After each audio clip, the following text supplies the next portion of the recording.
Hi, I'm Ron Miller. I'm a personal injury lawyer in Maryland. I want to talk today about getting a rental car after a motor vehicle accident.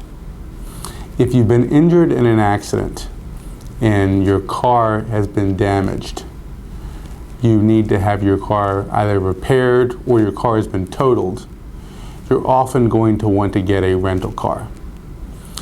There are a few different scenarios, and let's go through each one.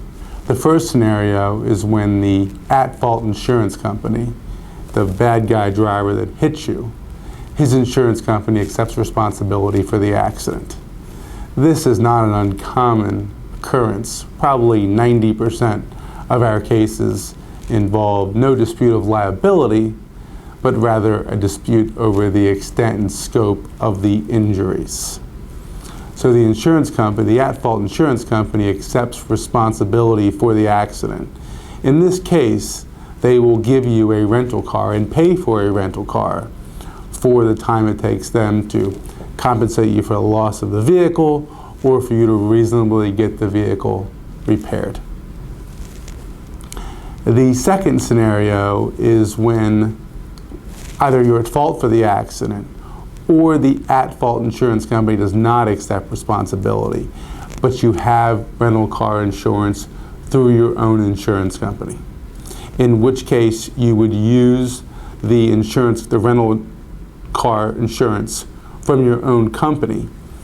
And if you are later found not to be responsible for the accident, then the at-fault driver's insurance company will compensate your insurance company for the money that was spent and pay you back any deductible that you had if you have one for your rental car insurance, which most people don't have a deductible for rental car insurance.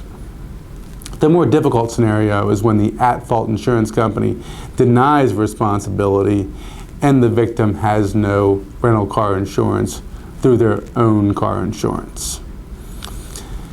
Insurance companies deny liability for two reasons. One, they genuinely deny responsibility for the accident. Their insured does not believe they're responsible for the collision.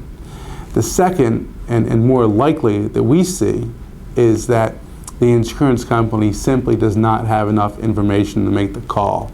Sometimes because they're dragging their feet, but often because they can't find the witnesses. They can't talk to their own insured about the accident. In those cases, the insurance company is going to deny liability. So if you're in that spot, what do you do? And you have two choices, neither of which are very good. The first choice is simply to forgo the rental car. The second is to get one. If you get one, you're going to pay for it yourself. It means you're going to front the money for that.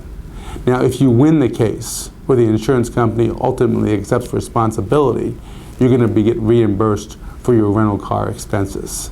But there's no guarantee you're going to win the case unless you know the facts are so obviously on your side, you're confident, comfortable fronting that money. But ultimately, there's no clean-cut answer in this case, and it's hard for us as lawyers.